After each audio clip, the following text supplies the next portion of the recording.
Hello दोस्तों, कैसे हो? आपका स्वागत है त्रिपाण स्टडी सेंटर में। आज जो हम करने जा रहे हैं पॉलिटिकल साइंस का बहुत ही इंपॉर्टेंट चैप्टर, जो कई क्लास के बच्चों के लिए इंपॉर्टेंट रहेगा। चलिए देखते हैं हमारा आज का जो है महत्वपूर्ण टॉपिक क्या है। विदेश नीति। देखिए, ये चैप्टर हमारा विदेश नीति जो है कई मायने में इंपॉर्टेंट है। अगर जो बच्चे अच्छे से पढ़ना चाहते हैं उनके लिए इसमें बहुत अच्छी समझ है। कहते हैं विदेश नीति के मूल्य, उद्देश्य और सिद्धांत क्या है। विदेश नीतियों के उद्देश्य और सिद्धांत जानना बहुत ही जरूरी है अगर आप पॉलिटिकल साइंस के स्टूडेंट हो तो। कहते हैं राष्ट्रीय हितों का ध्यान और विश्व शांति की प्राप्ति, निःशस्त्रीकरण और अफ्रीका एशियाई देशों की स्वतंत्रता आदि भारत की विदेश नीति के मुख्य उद्देश्य रहे हैं। यानी भारत सदैव ही जो है विश्व शांति का वकालत करता है। यानी भारत सदैव ही जो है शांति का ही दूत के रूप में अपने आप को विश्व के समक्ष रिप्रेजेंट कर रहा है। इन उद्देश्यों की पूर्ति कुछ सिद्धांतों के माध्यम से की जा सकती है, जैसे कि पंचशील। पंचशील सबसे इंपॉर्टेंट यहाँ पर प्रक्रिया थी जो कि भारत अपनाया था। उसके बाद भारत ने जो है गुट निरपेक्षता को प्रायोरिटी दी, क्योंकि गुट निरपेक्षता में ये बात सम्मिलित थी कि वो किसी भी देश में स्वतंत्र जो है सम्मिलित नहीं होगा, वो अपने ही स्वतंत्र हुए राज्यों के साथ जो है आगे बढ़ेगा। औपनिवेशिक विरोधी, यानी औपनिवेश करने का जो विरोधी है उसके भी जो है इसके रिगार्डिंग भी इसने कार्य किया। साम्राज्यवाद या विरोधी, यानी साम्राज्यवाद के सदैव विरोधी रहा। रंग भेद विरोधी की नीतियों सहित संयुक्त राज्य संघ की मजबूत करना भारत के सबसे विदेश नीति में से एक माना जा सकता है। इन सिद्धांतों का विस्तृत वर्णन कहाँ परिवर्तित होगा ये हम अभी देखेंगे और समझेंगे। यानी भारत सदैव ही विदेश नीतियों का जो है मजबूती से पालन किया है और इसको फ्यूचर में भी करता रहेगा। चलिए देखते हैं हमारा पंचशील क्या है और पंचशील में हमें क्या देखने को मिल सकता है। हम अब आ गए हैं पंचशील के ऊपर। देखिए पंचशील क्या है। पंचशील आपने कई जगहों पे सुना होगा, लेकिन पंचशील जो है कुछ समझौता है जो देशों के साथ की गई थी। कहते हैं नेहरू विश्व शांति के पक्षधर थे और सदैव नेहरू यही चाहते थे कि विश्व जो है शांति से अपना जीवन यापन करे, भाईचारे के साथ अपना जीवन को निभाए। उन्होंने विकास के लिए शांति और मानव जाति के अस्तित्व के बीच की कड़ी को समझा। वो दो विश्व युद्धों के कारण हुए विनाश को देख चुके थे और जानते थे कि एक देश की प्रगति के लिए दृढ़ शांति काल की आवश्यकता होती है। क्योंकि नेहरू जी, आपको पता है कि फर्स्ट वर्ल्ड वार और सेकेंड वर्ल्ड वार दोनों में ही अपना जो है महत्वपूर्ण जो योगदान भी दिए थे और देखे भी थे, और उनके समक्ष ये सारे काल आए भी थे। बिना शांति के विकास संबंधी सामाजिक और आर्थिक जो है प्राथमिकता पीछे धकेल दी जाती है। ये तो बहुत जनरल सी बात है, ये तो आपको भी पता है कि शांति के विकास के बिना कोई भी चीज़ को आगे लेके बढ़ना संभव नहीं है। कहते हैं परमाणु हथियारों के उत्पादन के कारण नेहरू की शांति के दर्शन का विश्वास और अधिक बढ़ गया, क्योंकि परमाणु हथियार का बनने का अर्थ था कि विश्व जो है एक नई खतरे की ओर बढ़ रहा है। और इसका जो है परिणाम आपने देखा भी होगा, हिरोशिमा नागासाकी पे जो है इसका जो है बहुत बड़ा विनाश भी हुआ था। इसलिए उन्होंने अपने नीति निर्धारण में विश्व शांति को सबसे अधिक महत्व दिया। यानी नेहरू जी देखा जाए तो उन्होंने शांति के पक्षधर थे और वो सदैव ही जो है मैत्रीपूर्ण अपना जीवन यापन करना चाहते थे और देश में शांति की जो है बहाल करना चाहते थे। भारत के सभी देशों के साथ, विशेष रूप से बड़े और पड़ोसी देशों के साथ शांतिपूर्ण और मैत्रीपूर्ण संबंध की इच्छा रही है और इंडिया सदैव यही प्रयत्न करता भी रहता है। 28 अप्रैल 1954 को चीन के साथ एक समझौता पर हस्ताक्षर करने के समय भारत ने जो है आपसी संबंध के लिए पंचशील के सिद्धांत को पालन की वकालत किया। यानी पंचशील जो सिद्धांत है वो भारत और चीन के बीच एक समझौता है जो 28 अप्रैल 1954 को की गई थी, जिसमें 5 बातों को जो है महत्वता दी गई थी। वो 5 बातें क्या है देखते हैं। उस 5 बातों के अंतर्गत सिद्धांत जो थे वो थे एक दूसरे के क्षेत्रीय अखंडता और संप्रभुता का सम्मान करना। यानी एक दूसरे की क्षेत्रीय जो भी अखंडता है, जो भी क्षेत्र आता है उसका सम्मान करना और संप्रभुता की ओर सदैव बढ़ना। परंपरा अनाक्रमण करना, यानी आक्रमण एक दूसरे पे नहीं करना। एक दूसरे के आंतरिक मामलों में हस्तक्षेप ना करना, यानी कोई भी देश में कुछ भी प्रॉब्लम हो रहा है दूसरा देश को जो है हस्तक्षेप करने की जो है अधिकार नहीं दिया गया था। ये तीसरी बात थी। समानताएं और पारंपरिक हित, समानताएं सभी को मिले और पारंपरिक हित रहे, ये भी पंचशील के मुख्य सिद्धांतों में से एक था। शांतिपूर्ण सह अस्तित्व, ये भी जो है 5वां रूल के अंतर्गत आता है कि शांतिपूर्ण और सह अस्तित्व। दोस्तों अगर पंचशील के सिद्धांत आता है तो आपको ये 5 जो लाइन है, 5 जो शब्द दिए गए हैं उसको एग्जाम में लिखना है। यही पंचशील की 5 जो है रूल रेगुलेशन है। पंचशील सब जो है समझौता पड़ोसी राष्ट्रों के साथ शांतिपूर्ण एवं सह अस्तित्व के सिद्धांत पर सबसे अच्छा निरूपण है और यह भारत की विदेश नीति का महत्वपूर्ण घटक भी माना जाता है। यानी पंचशील का जो है अपना विशेष स्थान है जो हर एक पड़ोसी देशों के साथ अच्छा संबंध बनाने के लिए अग्रसर है। उसके पश्चात हमारे समक्ष है गुट निरपेक्षता यानी नॉन एग्रीमेंट। ठीक है, ये बहुत इंपॉर्टेंट है गुट निरपेक्षता, जिसको भारत ने अपनाया था। कहते हैं गुट निरपेक्षता भारत की विदेश नीति की एक महत्वपूर्ण विशेषताओं में से एक माना जा सकता है। द्वितीय विश्व युद्ध के परिणाम स्वरूप गुट निरपेक्षता का उद्देश्य अमेरिका और सोवियत संघ द्वारा बनाए गए किसी भी सैन्य गुट में शामिल न होकर विदेशी मामलों में राष्ट्रीय स्वतंत्रता को कायम रखना, यही गुट निरपेक्ष का उद्देश्य था। अगर आपको आ जाता है एग्जाम में गुट निरपेक्ष किसे कहते हैं तो आपको सिर्फ इतना सा ही वर्ड याद रखना है कि द्वितीय विश्व युद्ध के परिणाम स्वरूप गुट निरपेक्षता का उद्देश्य अमेरिका और सोवियत संघ द्वारा बनाए गए किसी भी सैन्य गुट में शामिल न होकर अपना अलग से ही स्वतंत्रता कायम रखना, यही गुट निरपेक्ष का उद्देश्य था और यही गुट निरपेक्ष का परिभाषा भी कहा जा सकता है। गुट निरपेक्ष न तो उदासीन थी और न ही तटस्थ था और न ही स्वयं को पृथक रखना था। ठीक है, गुट निरपेक्ष में उस सभी देशों को सम्मिलित किया गया जो उस समय आज़ाद हुए थे और इन्होंने न तो अमेरिका खेमा को अपनाया न सोवियत यूनियन को खेमा को अपनाया। इन्होंने अपने आप को स्वतंत्र रखने में ही अपना भलाई समझा। कहते हैं यह एक शक्तिशाली परिकल्पना थी जिसमें किसी भी सैन्य गुट से कोई वचनबद्धता नहीं थी। यानी देखा जाए तो इन्होंने किसी भी गुट में सम्मिलित न होने की वचनबद्धता को यहाँ पर रिप्रेजेंट किया। यानी न तो अमेरिका गुट में शामिल हुए और न ही ये सोवियत यूनियन में सम्मिलित हुए। अतुल यह प्रत्येक अंतर्राष्ट्रीय मुद्दे पर उसके गुण दोष के आधार पर जो है स्वतंत्रता रखना था।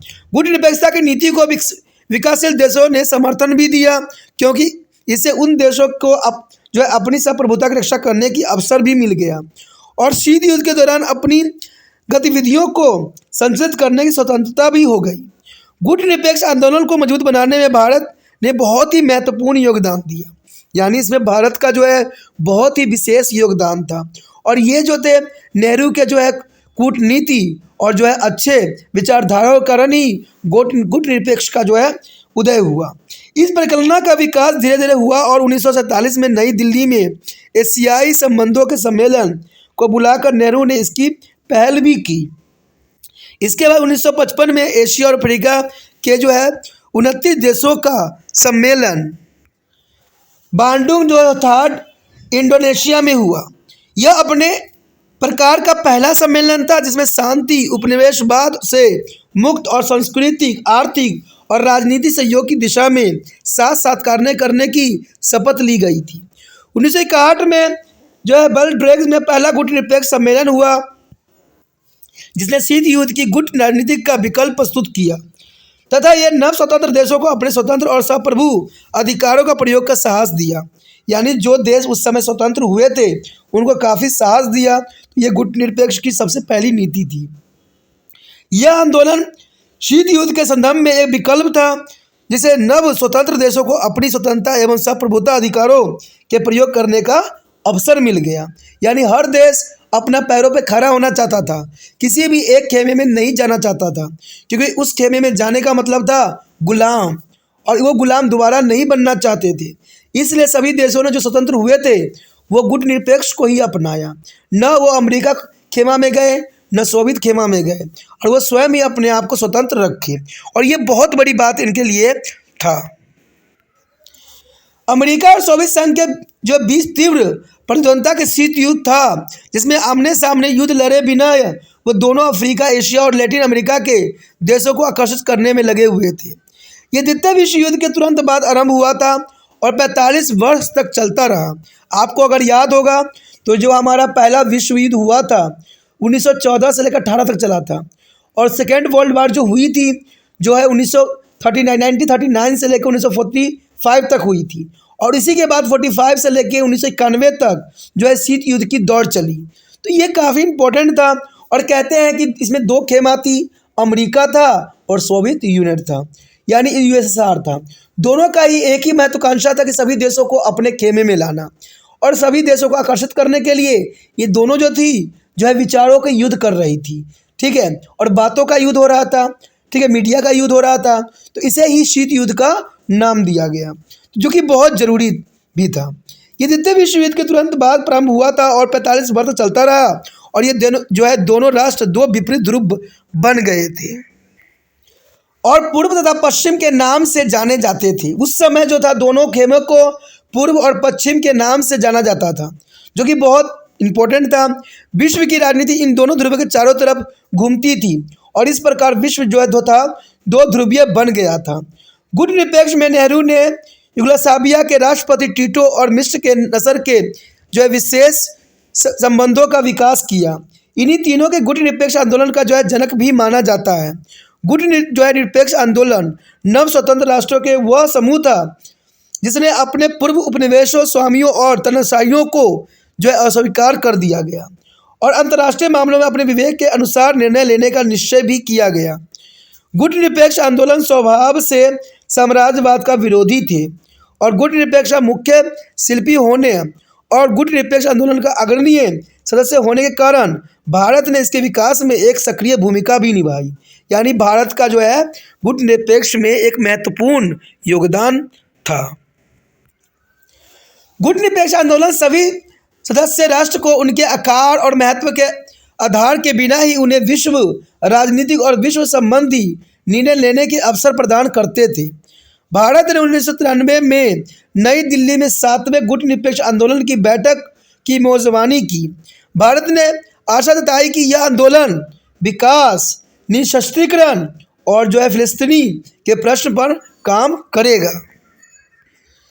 यह आंदोलन क्योंकि शीत युद्ध और जो था ध्रुवीय यानी दो ध्रुवीय विश्व का परिणाम था, यानी शीत युद्ध और ध्रुवीय का परिणाम था। अंत बहुत से विद्वान शीत युद्ध और सोवियत संघ विघटन के बाद इसकी परिसंख्यता पर प्रश्न चिन्ह लगाते हैं। यद्यपि वर्तमान परिप्रेक्ष्य में इस आंदोलन की महत्वपूर्ण भूमिका रही है। पहली यह कि सोवियत संघ विघटन के पश्चात विश्व को एक जो था ध्रुवीय विश्व की खतरा है वो टल गया था। यह आंदोलन अफ्रीका के जो है प्रभुत्व पर अंकुश लगाने का काम भी करता है। दूसरे, विकसित उत्तर और विकासशील दक्षिण दुनिया आर्थिक मामलों में बटी हुई नजर आ रही है। यह आंदोलन तीसरे विश्व युद्ध के देशों को उनके विचार व्यक्त करने का एक सही मंच प्रस्तुत कर रहा है। इसके अतिरिक्त यह आंदोलन दक्षिण के बीच सहयोग का एक सशक्त साधन बन गया है। अंत यदि तीसरे विश्व युद्ध के राष्ट्र विकसित देशों की तुलना में जो है अपनी प्रत्याशी बढ़ाना चाहते हैं, यानी तीसरी युद्ध जो हो रही है अभी देख भी आप सकते हो, ठीक है, तो कहते हैं ये आंदोलन अति आवश्यक भी था और शीत युद्ध के अंत के बाद भी भारत इस आंदोलन में सक्रिय रूप से भाग ले रहा है। अंत में इस आंदोलन के अंतर्गत आने वाली विकासशील देशों को 21वीं सदी की आवश्यकता अनुसार संयुक्त राष्ट्र में परिवर्तन के लिए संघर्षशील होना ही पड़ेगा। हमारा जो अगला टॉपिक आया है साम्राज्यवाद, रंगभेद और उपनिवेशवाद विरोधी। देखिए ये बहुत काफ़ी इंपॉर्टेंट है, जिसको भारत ने सदैव ही इसका जो है विरोध किया है। भारत सदैव ही उपनिवेशवाद और रंगभेद का विरोध किया है। जब कभी कोई अन्याय हुआ है तो भारत ने अपनी आवाज़ जरूर उठाई है। उदाहरण के लिए 1947 में डच उपनिवेशवाद के विरोध, इंडोनेशिया की राष्ट्रीय ताकत की लड़ाई और दक्षिण अफ्रीका द्वारा नमीबिया पर जो है अवैध कब्जा और दक्षिण अफ्रीका के बदनाम रंगभेद नीति का भारत ने सदैव ही विरोध किया है। कहते साम्यवादी चीन को जो है संयुक्त राष्ट्र का सदस्य बनवाने का समर्थन भी किया है। यानी भारत देखा जाए तो सदैव ही साम्राज्यवाद, रंगभेद और उपनिवेशवाद का विरोधी रहा है और इसीलिए भारत को जो है सभी देशों से अलग समझा जाता है। उसके पश्चात है संयुक्त राष्ट्र का सशक्तिकरण। देखिए संयुक्त राष्ट्र का सशक्तिकरण भी बहुत काफ़ी इंपॉर्टेंट था। कहते हैं संयुक्त राष्ट्र संघ को भारत ने सदैव ही जो है विश्व राजनीति में शांति और शांतिपूर्ण परिवर्तन का एक साधन माना है। इसके अतिरिक्त भारत ने संयुक्त राष्ट्र संघ से यही आशा जताती है कि वह वार्ताओं और प्रत्याशों द्वारा भेदों को कम करने के लिए देशों को सम्मिलित करने में सक्रिय भूमिका निभाए। भारत ने जो है तृतीय विश्व युद्ध के देशों के विकास में संयुक्त राष्ट्र की सक्रिय भूमिका की वकालत भी की है। भारत का विश्वास है कि गुटनिरपेक्ष देशों की संख्या बहुत अधिक होने के कारण वे संयुक्त राष्ट्र में एक समर्थक और रचनात्मक भूमिका निभा सकते हैं, जिससे कि महाशक्तियों के ऊपर संसार की अपनी इच्छा अनुसार आकार देने पर अंकुश लगा सकता है। 1950 के आरंभ में ही भारत ने निःशस्त्रीकरण को विकास के विधि लक्ष्य से जुड़ा हुआ भी था। भारत ने सदैव ही निःशस्त्रीकरण का ही विचारधारा उठाया था और नेहरू जो थे सबसे अच्छा विचारक में से थे, क्योंकि नेहरू हमेशा ही निःशस्त्रीकरण को जो है प्रोत्साहित करते थे और उनका विचार था कि हमें शांति में जीवन यापन करना चाहिए। यहाँ पर जो हमारे समक्ष आया है, जिसमें हम भारत की विदेश नीतियों के जो है विषय में चर्चा कर रहे हैं, जिसका दूसरा पॉइंट यही बताता है कि शीत युद्ध काल के बाद भारत की विदेश नीतियों के प्रमुख मुद्दे कौन कौन से थे। यानी जब शीत युद्ध के काल के बाद, जब शीत युद्ध खत्म हो गया था, तो भारत की विदेश नीतियों के प्रमुख मुद्दे कौन कौन से थे। कहते हैं 1989 में शीत युद्ध के अंत के बाद, देखिए यहाँ पर 1989 दे रखा है शीत युद्ध के अंत। देखिए ये तो जो दिया गया है 1989 वो डिक्लेयर किया गया था, लेकिन वास्तविकता में देखा जाए तो 1991 में जो था बिल्कुल ही खत्म हो गया था, जब सोवियत यूनियन भंग हो गई थी। यानी जो था बर्लिन की दीवार गिरा दी गई थी, उस समय से जो है इसको वास्तविकता में माना गया। ठीक है, तो इसमें आपको कंफ्यूज होने की जरूरत नहीं है। कहते हैं यहाँ अंतर्राष्ट्रीय परिषद में महत्वपूर्ण बदलाव आए और इस प्रकार विकासशील देशों के लिए नीति संबंधी नई समस्याएं आई। यानी कोई भी देश अगर बनता है, कोई भी चीज़ बनाया जाता है, तो उसमें बहुत सी समस्याएं आती है, ये आपको भी पता है। जैसे मुझे हर एक बच्चा जो है कमेंट करते हैं कि सर आपका देखता हूँ समझ आता है, लेकिन दोबारा मैं रिसर्च करता हूँ तो नहीं आता है। तो मैं उन सभी बच्चों को एक ही बात कहता हूँ कि बच्चों, अगर आपको अच्छा लगता है तो चैनल को सब्सक्राइब करके सेव करने में ही आपकी भलाई होती है। और बहुत से बच्चे ये भी कंप्लेंट करते हैं कि जब भी मैं रिसर्च करता हूँ दूसरे के वीडियो ही आते हैं। तो यही बात तो मैं भी आपको हमेशा कहता रहता हूँ कि तभी आप मेरे वीडियो को फ़ायदा उठा सकते हो जब चैनल सब्सक्राइब करके रखोगे। और दूसरी बात ये भी रहता है कि हमेशा ये भी कहता हूँ मैं कि जितना हो सके इस वीडियो को दूसरे बच्चे तक पहुँचाने में तिरपान स्टडी सेंटर का हेल्प भी करना है।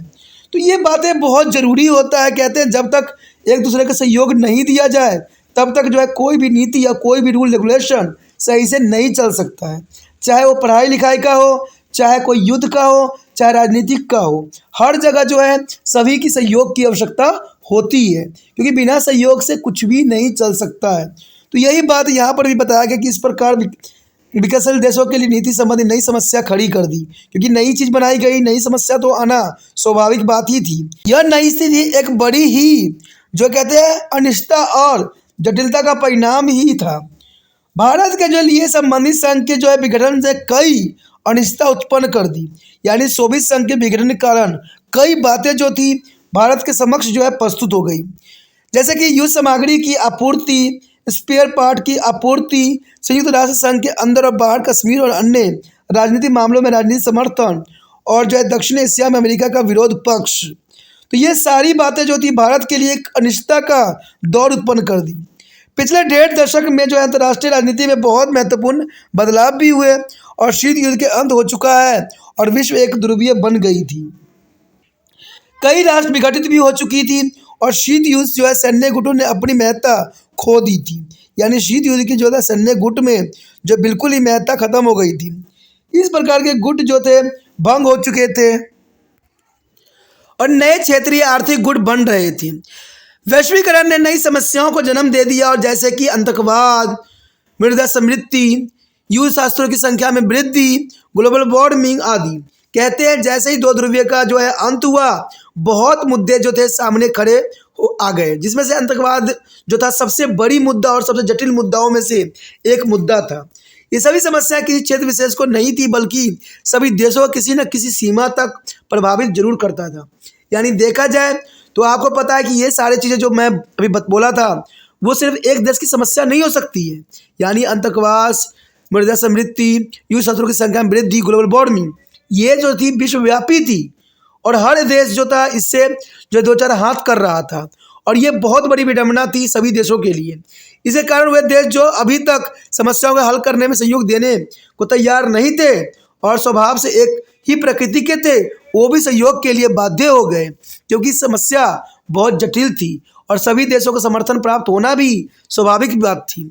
इस परिवर्तन अंतर्राष्ट्रीय परिक्षेप में संयुक्त के लिए यह अवश्य हो गया कि वह इन चुनौतियों का प्रभावकारी उत्तर देने के लिए स्वयं को परिवर्तन कर दें। ये बहुत ज़रूरी बात थी यहाँ पर। हमारी विदेश नीतियों के लिए कश्मीर में आतंकवाद सबसे बड़ी चुनौती थी।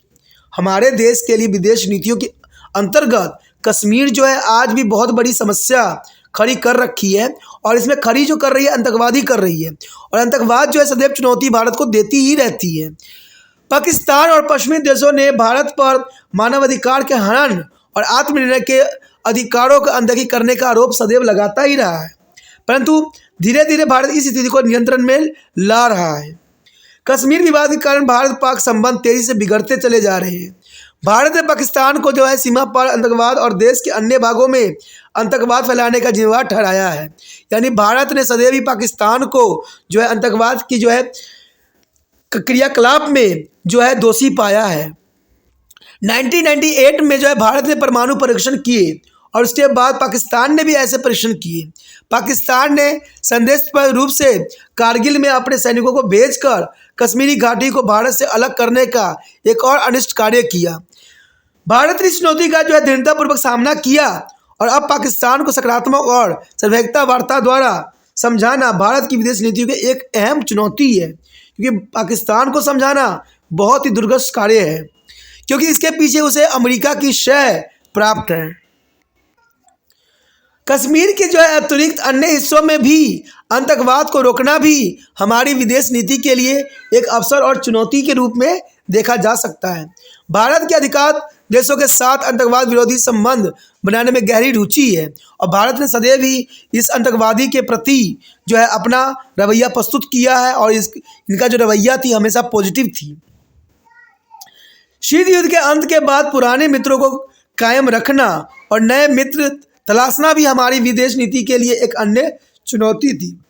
उदाहरण, अरब देश के साथ संबंधों को खराब किए बिना ही भारत इजराइल से अपने संबंध मजबूत करने के इच्छुक है, और इसी प्रकार भारत की विदेश नीति का एक कार्य अमेरिका के साथ आर्थिक और सुरक्षा सहयोग को मजबूत बनाना भी एक इम्पोर्टेंट कार्य में से देखा जा सकता है।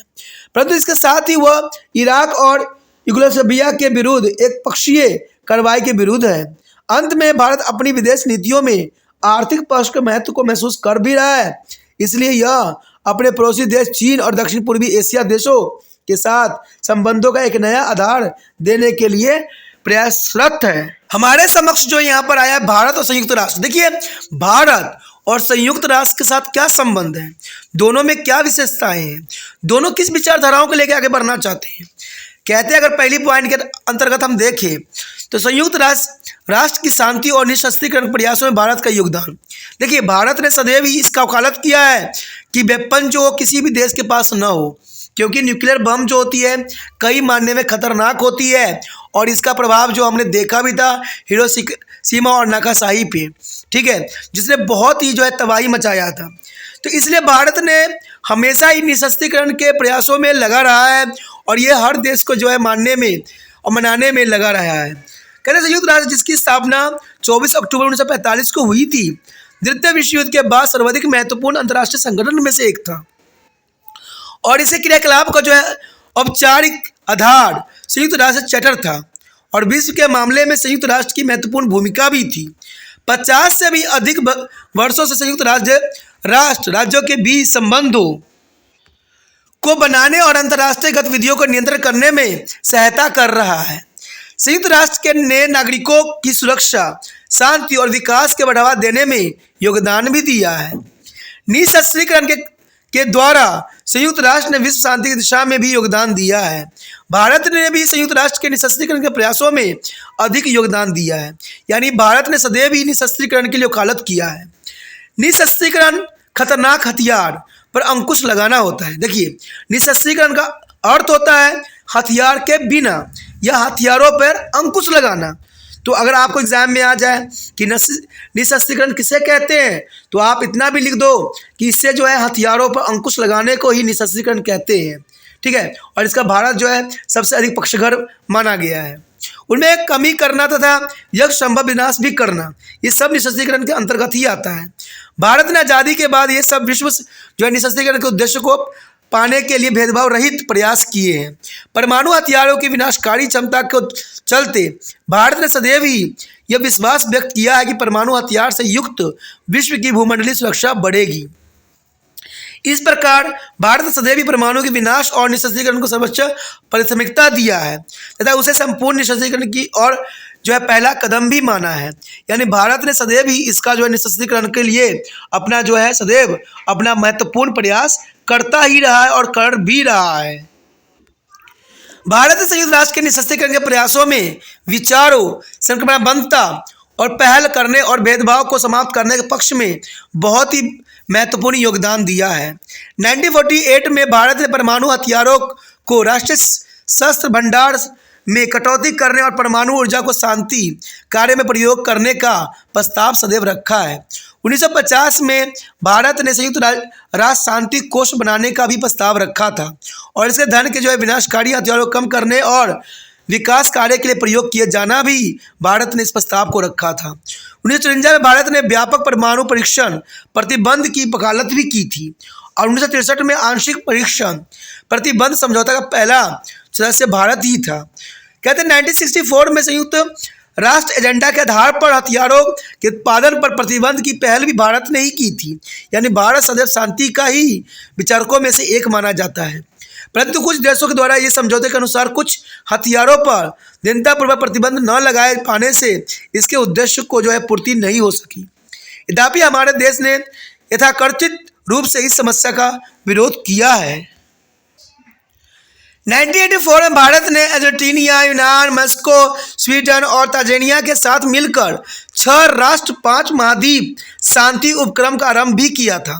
4 वर्ष बाद सोवियत संघ के राष्ट्रपति गुलबोचो की भारत यात्रा के दौरान एक संयुक्त घोषणा के तहत राजीव गांधी ने भी परमाणु हथियार के विनाश के लिए अपील की थी।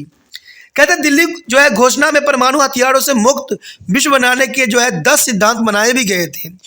1988 में राजीव गांधी ने एक कार्य योजना का प्रस्ताव भी रखा था जिसका उद्देश्य विश्व को परमाणु हथियारों से मुक्त और अहिंसात्मक बनाना था। इस प्रस्ताव को जो है तहत सभी राष्ट्रों को 2010 तक विभिन्न चरणों में परमाणु हथियारों को नष्ट करने के लिए वचनबद्ध होना था। भारत जैविक हथियारों के सम्मेलन में हस्तक्षेप करने वाला मूल्य सदस्य था और 14 जनवरी 1993 को इस पर हस्ताक्षर पर पुष्टि करने वाले 65 देशों में पहला देश भारत ही था। कहते हैं 1993 में भारत ने परमाणु निःशस्त्रीकरण की दिशा में अमेरिका के साथ ही संकल्पबद्धता को समर्थन भी दिया। जब व्यापक परीक्षण प्रतिबंध समझौता बिना सर्वसम्मति के जो है सफल हो गया तो भारत इससे बहुत ही आहत हुआ और यह भारत के सुरक्षा प्रयासों के संबंध करने में असफलता भी रहा और इन कारणों से भारत जो था काफ़ी हताश हो गया, क्योंकि भारत चाहता था कि जो परमाणु हथियार है वो सदैव के लिए नष्ट हो जाए और इससे जो है देश को सुरक्षा मुहैया कराया जाए। इस प्रकार भारत जो है दृढ़तापूर्वक अपने निश्चय पर अडिग रहा। 1998 में भारत द्वारा किए गए परमाणु परीक्षण को व्यापक परीक्षण प्रतिबंध संधि में न्यायविहीन ढांचों से जोड़ा जा सकता है। यद्यपि कुछ राष्ट्रों ने आरंभ में इसे निःशस्त्रीकरण के विपरीत माना। भारत ने बिना भेदभाव के परमाणु निःशस्त्रीकरण के संकल्प को दोहराया, लेकिन कहते हैं जब सबके पास हथियार होगा तो भारत का शकल देखता रहेगा सभी को, तो इसलिए भारत ने भी अपने परमाणु परीक्षण करना शुरू कर दिया। पश्चात हमारे समक्ष जो है दूसरा पॉइंट आया है संयुक्त राष्ट्र संघ के शांति प्रयासों में भारत का योगदान। देखिए संयुक्त राष्ट्र संघ के शांति प्रयासों में भारत ने जो है प्रमुख योगदान दिया है। संयुक्त राष्ट्र संघ के शांति प्रयास में भारत के योगदान का इतिहास बहुत लंबा रहा है। कई राजनीतिक प्रेक्षकों ने भारत के इस योगदान की सराहना भी किया है। अंतर्राष्ट्रीय समुदाय के सदस्यों द्वारा भारत को इस योगदान को स्वीकार भी किया गया है। शांति कायम करने का अर्थ है बहुराष्ट्रीय सैनिक, पुलिस और आम जनता की शक्ति द्वारा संयुक्त राष्ट्र की सलाह से किसी भी देश में आंतरिक अथवा अन्य देशों के साथ संघर्ष को रोकना, कम करना, समाप्त करना होता है। शांति कायम करने वाले देशों की भूमिका संघर्ष और विवादों की स्थिति से अनुरूप माना जाता है। शांति कायम करने वाले इस राष्ट्रों को कार्य क्षेत्र एक विरोधी इसी कारण बदल गया है। भारत ने संयुक्त राष्ट्र द्वारा 4 महाद्वीपों में चलाई जा रही शांति निर्णय की जो है 35 गतिविधियों में भाग भी लिया है। इसका सबसे महत्वपूर्ण योगदान अफ्रीका और एशिया में शांति स्थिरता लाने में है। वर्तमान में भारत में संयुक्त राष्ट्र को सबसे अधिक सैन्य शक्ति योगदान देने वाला देशों में माना जाता है। संयुक्त राष्ट्र में भारत के योगदान की भूमिका 1956 में तब आरंभ हुई जब इजराइल के मिस्र के साथ युद्ध के बाद संयुक्त राष्ट्र आपातकालीन बल की गाजी पट्टी के सिनाम में स्थापित हुई। अफ्रीका ने कांगो को भारतीय सैनिकों की उपस्थिति का लाभ हुआ और 1960 के दशक में एकता और अखंडता कायम रखने में भारत बहुत ही सहायक रहा। शीत युद्ध के बाद भी संयुक्त राष्ट्र में भारत का योगदान बना ही महत्वपूर्ण था और सैनिक अधिकार संयुक्त राष्ट्र के महासचिव के निवेदन पर Angola, Cambodia, Somalia, El Salvador और सिएरा आदि में भेजे गए। अनेक देश गृह युद्ध के कारण उत्पन्न अव्यवस्थाओं के शिकार थे और भारत ने न केवल सेना ही भेजी बल्कि पुलिस, डॉक्टर, इंजीनियर और प्रशासक भी भेजे थे। यहाँ पर जो हमारे समक्ष आया है अगला पॉइंट, सुरक्षा परिषद में भारत की स्थायी सदस्यता का मामला। देखिए, कहते हैं सुरक्षा परिषद में भारत के स्थायी सदस्यता का जो मामला है बहुत ही इंपॉर्टेंट है। जैसा कि आप जानते ही हैं कि विश्व शांति कायम करने की क्षमता सुरक्षा परिषद के प्रस्ताव पर निर्भर करती है, परंतु यह सुरक्षा परिषद अपने रूढ़वादी और पुराने सदस्यों के कारण कष्ट में रही है। यानी सदैव ही रूढ़वादियों का विचारधारा को सुरक्षा परिषद ने अपने ऊपर लाद रखा है। कहते हैं वर्तमान में सुरक्षा परिषद के स्थायी सदस्य जो है अमेरिका, रूस, ग्रेट ब्रिटेन, फ्रांस और चीन है। कहते हैं इन्हीं के दबाव के कारण सुरक्षा परिषद इस पर फैसला नहीं ले पाती है, क्योंकि आपको पता ही होगा कि अमेरिका के दबदबा, रूस, ग्रेट ब्रिटेन और फ्रांस और चीन की दबदबा इसको कुछ भी करने से रोकती है, यानी इसको रूढ़वादी बनाती है। परंतु सुरक्षा परिषद के इस गठन का वर्तमान विश्व की शांति संरचना का कोई तालमेल नहीं है, क्योंकि आज विश्व 1945 की तुलना में बिल्कुल ही बदल चुका है। आज विश्व सभी से दो चार हाथ करने के लिए सदैव ही तैयार रहेगा। भारत सबसे बड़ी चौथी अर्थव्यवस्था बनने की ओर अग्रसर है और अंतर्राष्ट्रीय सभाओं में इसकी नेतृत्व विश्व में संयुक्त राष्ट्र द्वारा शांति बनाने के प्रयासों में इसके योगदान और द्वितीय विश्व के लिए इसके योगदान को देखते हुए सुरक्षा परिषद में अस्थायी सदस्यता का यह एक प्रबल दावेदार के रूप में प्रस्तुत हुआ है और कई मित्र राष्ट्र इसे अपना समर्थन भी दे रहे हैं। और इस मामले की जटिलता के कारण इस पर अंतिम निर्णय लेने में कुछ और समय जरूर लगेगा, लेकिन भारत भी सुरक्षा परिषद का सदस्य बनेगा और ये अपने स्थायी सदस्यता भी प्राप्त करने के लिए सदैव अग्रसर हो रहेगा और ये आने वाला समय में भी आप देख सकते हो। तो इसी के साथ हमारा चैप्टर खत्म हो जाता है, जो कि बहुत इंपॉर्टेंट था। इसमें हम भारत की नीतियों के विषय में विस्तार पूर्वक चर्चा किया, समझा और जाना। अगर आपको अच्छा लगा तो लाइक, शेयर, सब्सक्राइब करना मत भूलना। इसमें से दो बातें इंपॉर्टेंट ये है, पहली बात ये होता है कि जितना हो सके इस वीडियो को दूसरे बच्चे तक पहुंचाने में आपने तिरपान स्टडी सेंटर का सहायता करना है। और दूसरी बात ये होता है, अगर पहली बार वीडियो देख रहे थे तो आपको चैनल सब्सक्राइब करना अत्यंत महत्वपूर्ण है। अगर आप चैनल सब्सक्राइब करके नहीं रखिएगा, अगर आप जब भी कोई टॉपिक ढूंढिएगा तो आपको तिरपान स्टडी सेंटर का टॉपिक नहीं प्राप्त होगा। टॉपिक वो प्राप्त होगा जो पहले ही यूट्यूब पे मौजूद है। अगर तिरपान स्टडी सेंटर का अगर फ़ायदा उठाना चाहते हो, अगर इसके बातों को समझ में अच्छे से आता है तो आपको इसको सब्सक्राइब करके चैनल रखना ही आपकी बुद्धिमत्ता का परिचालक होगा।